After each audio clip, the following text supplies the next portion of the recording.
Hello friends, hello दोस्तों, कैसे हो आप सब। आप सबका मेरी हिंदी की वीडियो में आप सबका स्वागत है। मेरे इस हिंदी के यूट्यूब चैनल की वीडियो में आपका बहुत बहुत स्वागत है। अगर आपको मेरे द्वारा पढ़ाए गए टॉपिक अच्छे लगते हों तो सबसे पहले मेरी हिंदी की वीडियो से जल्दी जुड़ने की कोशिश करें और मुझे सब्सक्राइब करें, कमेंट्स करें, लाइक्स करें, फॉलो करें और सबको अपने दोस्तों को शेयर करना ना भूलें। तो आज मेरा हिंदी का टॉपिक रहेगा हमारा समश्रुत भिन्नार्थक शब्दों के प्रश्न उत्तर, जो परीक्षा में पूछे जा चुके हैं। तो जल्दी से जल्दी इस वीडियो से जो जुड़िए और इस वीडियो को समझने की और पढ़ने की अच्छे से कोशिश करिए। चलते हैं इन्हीं शब्दों के साथ हम आज की इस वीडियो को आपके सामने पढ़ाते हैं। आइए।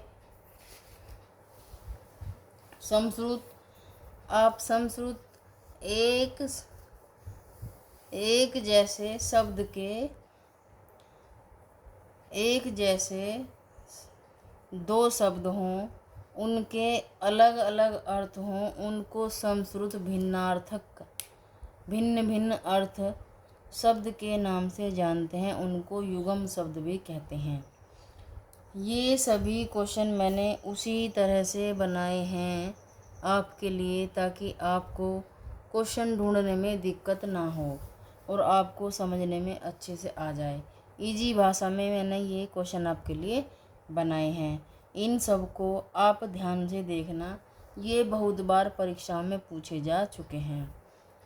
ठीक है, चलते हैं। पहला क्वेश्चन हम देखते हैं कि अब है, एक शब्द तो है हमारा अब है, दूसरा शब्द हमारा होता उभय।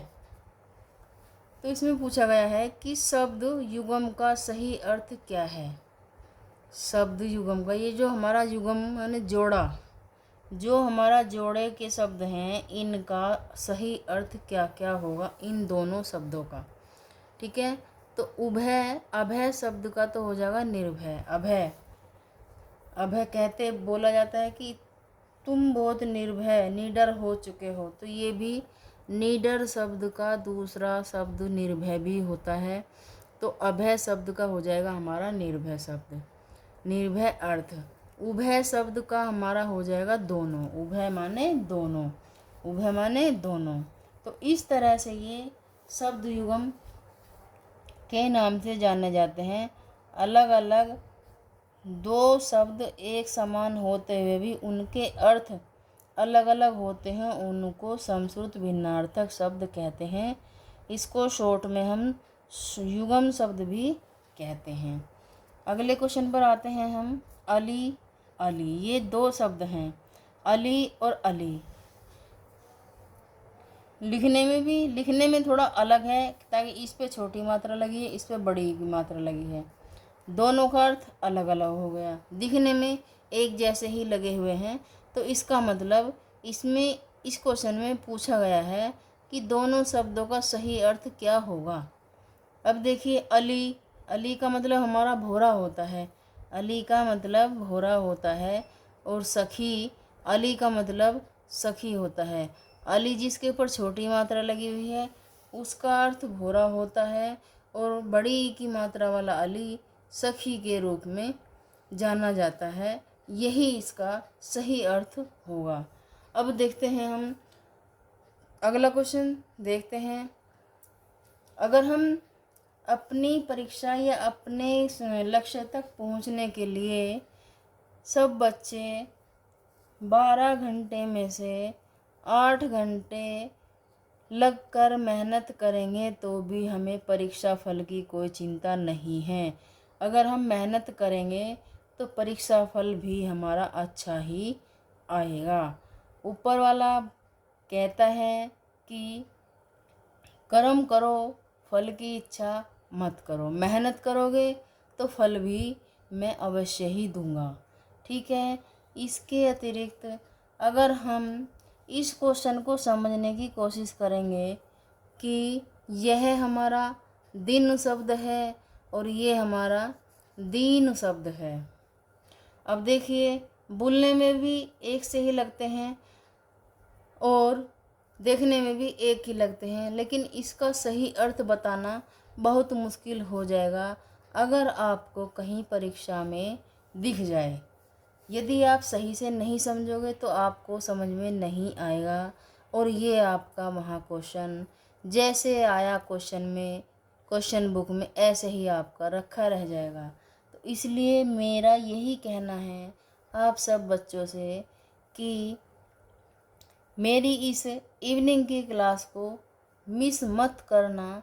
आप बहुत ध्यान से इस हिंदी की वीडियो को, इस हिंदी यूट्यूब चैनल को ज़रूर सब्सक्राइब करना और ध्यान से पढ़ना। देखते हैं दिन हमारा किसको कहते हैं और दीन कौन होता है। एक दिन हमारा दिन और दीन में फ़र्क इतना ही है कि दिन में छोटी की मात्रा लग जाती है, दीन में बड़ी की मात्रा लग जाती है। इसलिए देखने में और पढ़ने में दोनों एक जैसे ही होते हैं, लेकिन इसका अर्थ अलग अलग हो जाता है। इसलिए इन्हें भिन्नार्थक शब्द कहते हैं। समश्रुत होते हुए भी, भूलने में भी, दिखने में भी, समान होते हुए भी ये इनके अर्थ अलग अलग हो जाते हैं। तो दिन का होता हमारा दिवस, दीन का होता हमारा गरीब। तो यही हमारे इस क्वेश्चन के दोनों सही आंसर होंगे, दीन का गरीब, दिन का दिवस। अगला क्वेश्चन देखते हैं, चीर और चीर, चिर और चीर का क्या अर्थ होगा। अब देखते हैं, चीर जो हमारा चिरचिर हो जाए वह कपड़ा हमारा बहुत पुराना होता है। चिरचिर होने वाला कपड़ा बहुत पुराना होता है और चीर हमारा कपड़ा ही होता है। ठीक है। अगला क्वेश्चन देखते हैं हम, मंदिर और मंदिरा का सही युग्म क्या होगा, या फिर सही युग्म बनाओ। मंदिर और मंदिरा का सही युग्म बनाओ। देखते हैं, मंदिर हम देवों के घर को, देवालय को, मंदिर हमारा देवों का घर होता है, इसलिए वह देवालय बोलता है। तो देवालय वह होता है। मंदिर शब्द का अर्थ होता है देवालय। मंदिरा शब्द का अर्थ होता है जहाँ बहुत सारे घोड़ों के लिए रहने की व्यवस्था हो, अश्वशाला उसको कहते हैं। अगला क्वेश्चन देखते हैं, कई बार, बहुत बार ये हमें ये क्वेश्चन परीक्षा में देखने के लिए मिले हैं और हमें करने भी आते थे और हमने किए भी थे। आदि और व्याधि, इन दोनों शब्दों का अलग अलग अर्थ होगा, इसलिए इसमें एक ही शब्द का पूछा है, लेकिन हम दोनों को ही आपको बता देंगे कि आदि का क्या अर्थ होगा और व्याधि का क्या अर्थ होगा। आदि होता है हमारा मानसिक बैलेंस, आदि हमारा होता है मानसिक बैलेंस। व्याधि होता है हमें जो हमारे ऊपर किसी बीमारी से कष्ट हो रहा हो या कोई हमें प्रताड़ित कर रहा हो, इसलिए व्याधि कष्ट होता है, आदि हमारा मानसिक होता है। अगला क्वेश्चन देखते हैं, शकल। देखिए, दोनों शब्द बोलने में एक है, लिखने में एक है, दिखने में एक है, लेकिन इस शय में और इस शय में अंतर करके इन दोनों शब्दों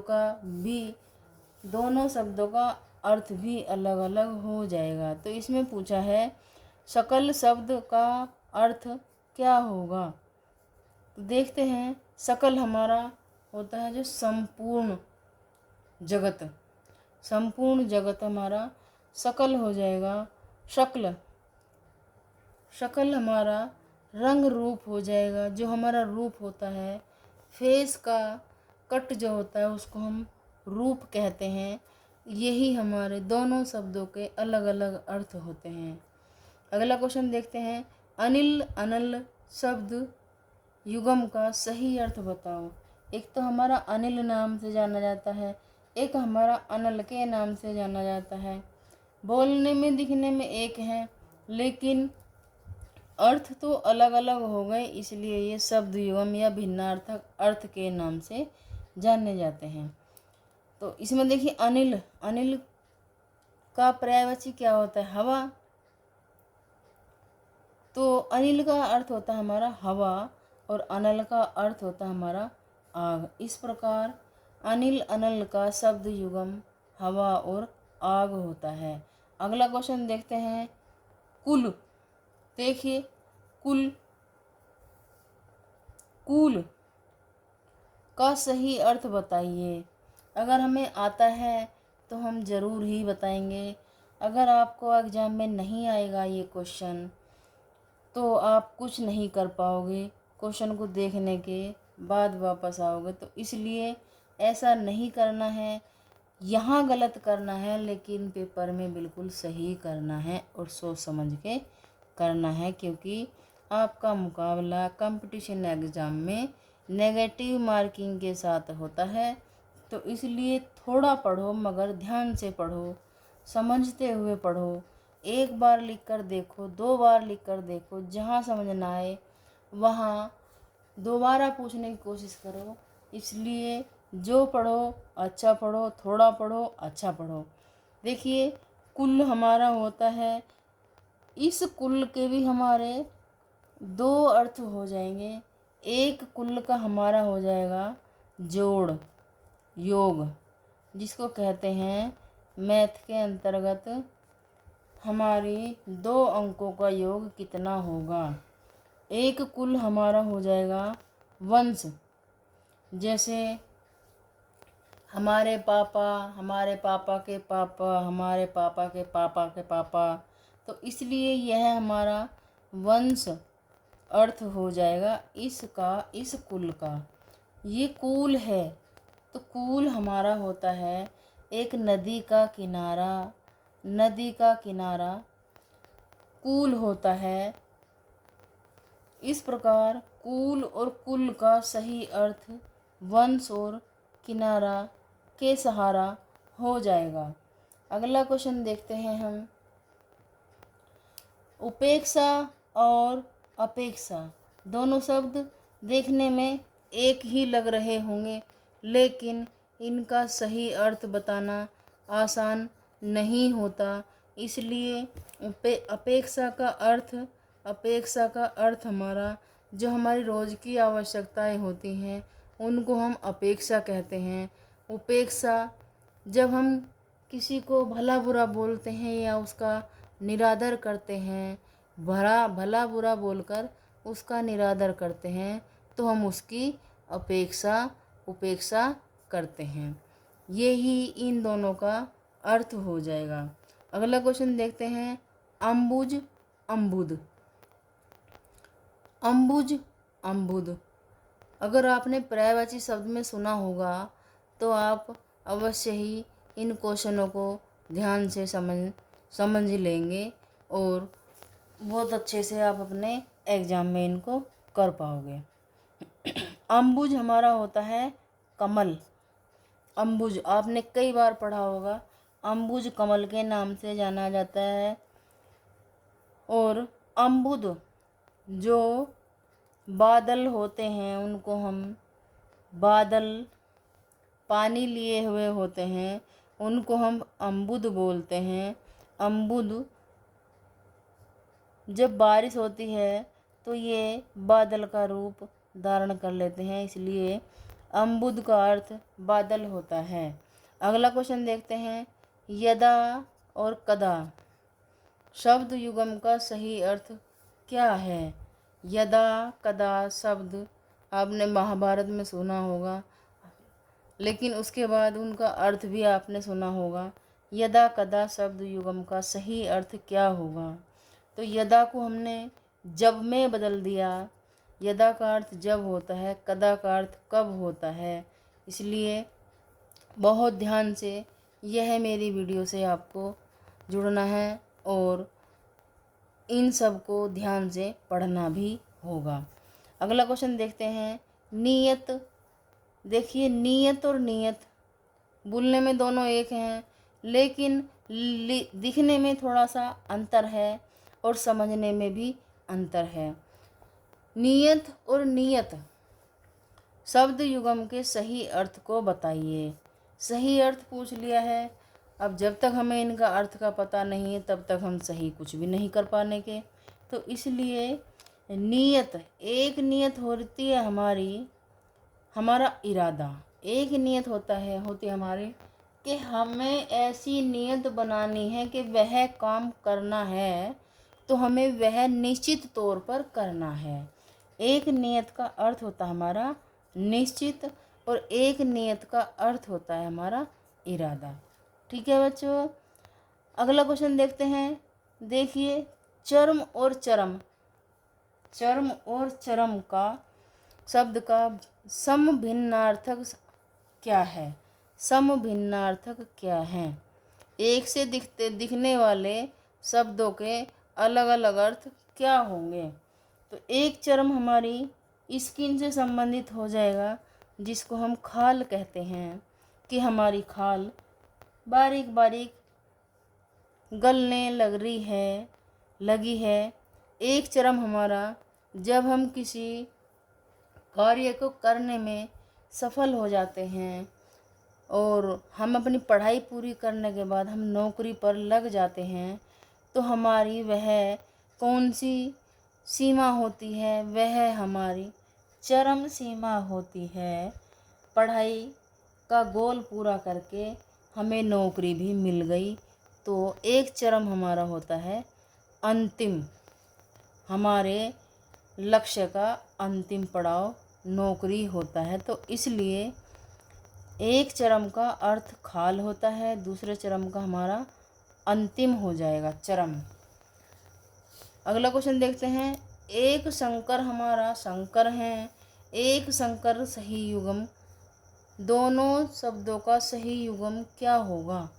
तो एक शंकर हमारे देवालय में बैठे हुए शिव शंकर जी हैं, और दूसरे हमारे मिश्रित जाति का एक व्यक्ति, मिश्रित जाति के कुछ व्यक्ति जहाँ तहाँ से देश विदेश से आकर भारत में रहने लगे, तो उनको शंकर व मिश्रित जाति के नाम से जाना जाता है। दोनों शंकर का आपको पता चल गया होगा, और मेरी वीडियो में जाकर अगर आपको कहीं भी समझ ना आए तो मेरी वीडियो में जाकर देखना। अगला क्वेश्चन देखते हैं हम। अकथ अर्थ, अकथ का क्या अर्थ है? अकथ, देखिए इस तरह से भी पूछ सकता है क्वेश्चन, और इन सभी क्वेश्चनों के माध्यम से भी आपको इन्हीं टाइप के क्वेश्चन दे सकता है, लेकिन आपको डटकर मुकाबला करना है, घबराना नहीं है। जब तक हम आपके साथ हैं, घबराना नहीं है। अकथ का अर्थ क्या है? जैसे अकथ का अर्थ हो जाएगा जिसके बारे में कुछ भी ना कहा जा सके, जिसके वह महान पुरुष जिसके बारे में कहा ना जा सके, तो अकथ का अर्थ यही होता है। देखिए, ये दो स्रोत बताए हैं। एक स्रोत तो हमारा किसी कार्य को करने का रास्ता मिल जाता है, और एक स्रोत का सही शब्द युगम क्या होगा? तो एक स्रोत का अर्थ हो जाता है हमारा उद्गम। उद्गम यानी कि हमें किसी कार्य को करने के लिए नए नए रास्ते मिल जाते हैं, तो उनको हम उद्गम कहते हैं। एक स्रोत हमारा वो होता है कि हम भगवान की स्तुति करते हैं, तो स्रोत स्तुति को कहते हैं। अब देखते हैं अगला क्वेश्चन हमारा। देखिए, कुंजर और कंजर। कुंजर और कंजर का सही शब्द युग्म क्या है? अब देखते हैं हम कि कुंजर, कुछ कुछ तो हमें तोड़कर ये समझ आ रहा है, आता है कि कुंज माने वनों में रहने वाला हाथी, कुंजर हाथी को कहते हैं। और कंजर एक जाति का विशेष होता है, एक जाति विशेष होती है। ठीक है, कंजर का अर्थ एक जाति विशेष होती है और कुंजर हाथी होता है, वन में रहता है। आज की वीडियो मेरी मैं यहीं पर समाप्त करती हूँ। आपका बहुत बहुत धन्यवाद। आप मेरी वीडियो को शेयर करें अपने दोस्तों तक और लाइक करें, सब्सक्राइब करें, कमेंट्स करें और फॉलो करें। धन्यवाद।